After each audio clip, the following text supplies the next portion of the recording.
Mensaje dominical del Monseñor Andrés Carrascosa, Nuncio Apostólico en el Ecuador.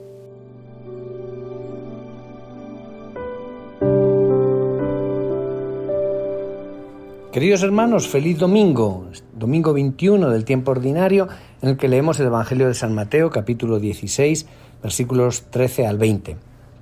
Miren, en nuestras sociedades modernas hay algo que forma parte del paisaje, que es continuo, que son los sondeos. Y ello nos va a ayudar a entender el Evangelio de este domingo. Los sondeos que se practican siempre, pero sobre todo cuando se acercan elecciones, por ejemplo. Pues Jesús un día quiso hacer un sondeo de opiniones y les preguntó, estando en la región de Cesarea de Filipo, al norte de Israel, en una pausa de tranquilidad, estando solo con los apóstoles, les preguntó: ¿quién dice la gente que es el Hijo del Hombre? Y no porque quisiera saber de cuál era su popularidad. Pero empezaron a decirle, unos dicen que eres Juan el Bautista, otros que Elías, otros que Jeremías o alguno de los profetas. Y ahí les vuelve a preguntar, ¿y vosotros quién decís que soy yo? Y esta segunda pregunta, que no se la esperaban, los deja completamente descolocados. Se quedan en silencio, empiezan a mirarse unos a otros. Y si a la primera pregunta habían respondido todos los apóstoles y tal, en esta segunda el verbo está en singular. Uno solo respondió, Simón Pedro, y dijo: tú eres el Cristo, el Hijo del Dios vivo. Pero entre esas dos respuestas hay un salto, hay un abismo, hay una conversión.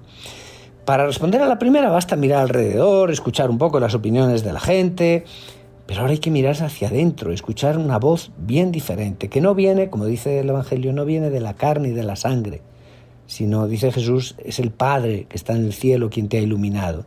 Pedro ha sido iluminado desde lo alto. Es la primera profesión de fe que encontramos en el Evangelio sobre la verdadera identidad de Jesús de Nazaret. Es el primer acto público de fe en Cristo que se produce en la historia. Pero ese acto de fe es una ola que se va alargando, ensanchando. Y Jesús luego usa otra imagen que no habla de movimiento, sino de estabilidad. Una imagen que no es en horizontal, que es en vertical. Habla de roca y habla de piedra.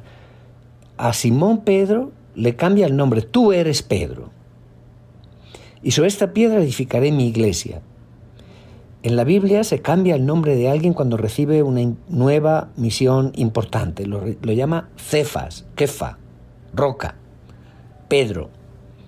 La verdadera roca, la piedra angular, es Jesús mismo, pero una vez que ha resucitado y subió al cielo, esta piedra angular, aunque está siempre presente y actuando, es invisible. Y se necesita un signo que la represente, que la haga visible y eficaz en la historia, como el fundamento. Y este será Pedro, y después de él, los papas, los sucesores de Pedro como cabeza del colegio de los apóstoles. Pero volvamos a la idea del sondeo, porque esta es como una fuerte provocación para cada uno de nosotros, para hombres y mujeres de hoy. Hay dos preguntas. ¿Quién dice la gente que soy yo? Y ahí podemos responder también lo que escuchamos. Pero hay la otra. ¿Y tú quién dices que soy yo? Ahí no te puedes quedar neutral. Entre Jesús y tú hay que responder, hay que tomar una decisión. Aquí es como si llevaras un micrófono y fueras preguntándole a la gente antes de unas votaciones: ¿tú por quién vas a votar? ¿Tú por quién vas a votar? ¿Tú por quién vas a votar? Pero llega un momento como si alguien que estás entrevistando agarra el micrófono y te pregunta a ti: ¿y tú por quién vas a votar? Y ahí hay que hacer una elección. Uno está solo ante su conciencia. Pero cuando llegamos a este punto es algo como que nos cuesta. No todos aceptan responder a esta segunda pregunta, pero Jesús dice que son bienaventurados solo aquellos que tienen la valentía de acoger la gracia.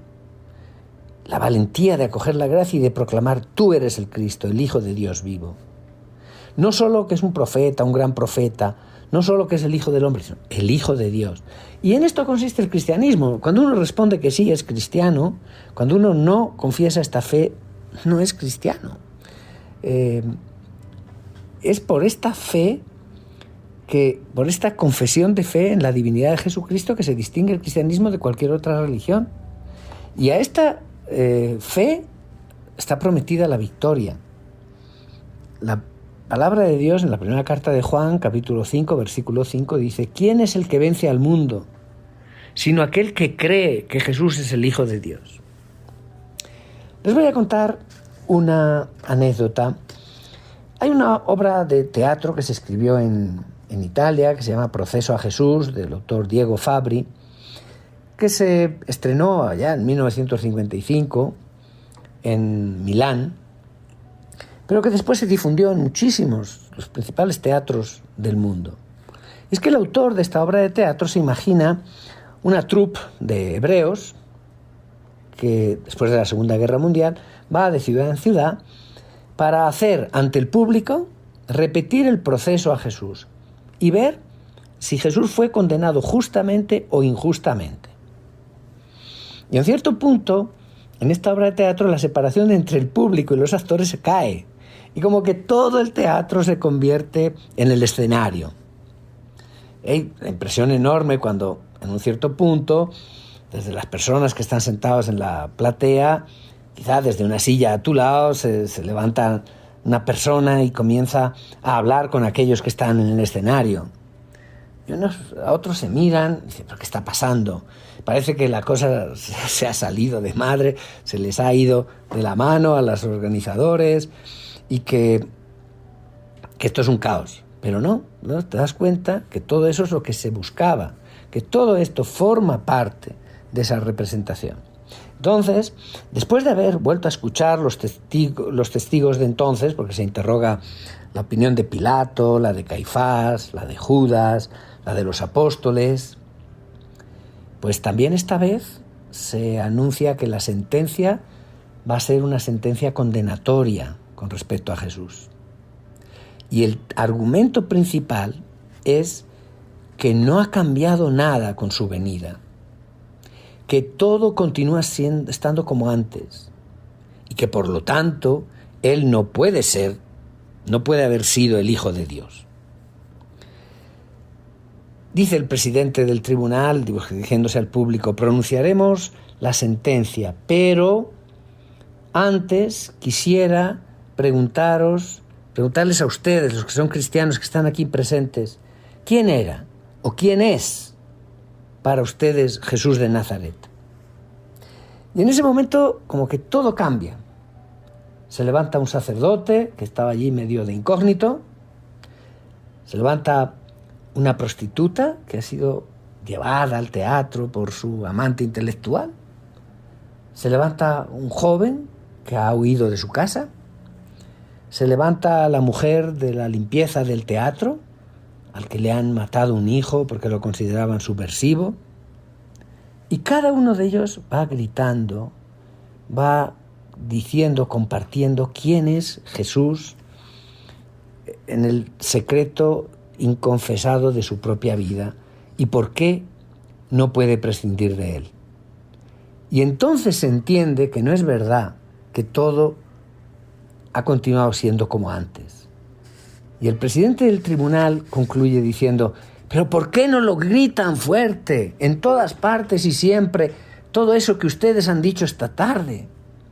Ustedes deben gritarlo, todos, porque si no, se repite para ustedes lo que sucedió para nosotros entonces, que lo renegamos, que lo condenamos, que crucificamos a Jesús. Yo debo proclamar alto y delante de todos que no sé todavía si Jesús de Nazaret ha sido verdaderamente aquel Mesías que nosotros, los hebreos, esperábamos. No lo sé, pero es cierto que Él, y solo Él, alimenta y sostiene desde aquel día todas las esperanzas del mundo. Y yo por eso lo proclamo inocente, y lo proclamo mártir, y lo proclamo que es mi guía. Esto es la obra de teatro, pero esto nos interpela a nosotros también. Y hasta aquí, digamos que en este sondeo yo he sido el entrevistador, y les he planteado a ustedes la pregunta: para ustedes, ¿quién es Jesucristo? Pero en este momento yo les tengo que dejar que sean ustedes quienes tomen en mano el micrófono y me pregunten a mí. Y para usted, para ti, ¿quién es Jesucristo? Y uno tiene que decir que tengo la gracia, porque es una gracia, no es un mérito, tengo la gracia e incluso la alegría de poderles decir con toda sinceridad que también para mí, como para Pedro, Jesús es el Cristo, es el Hijo de Dios vivo. Queridos hermanos, feliz domingo, que tengan un feliz domingo y que Dios les bendiga.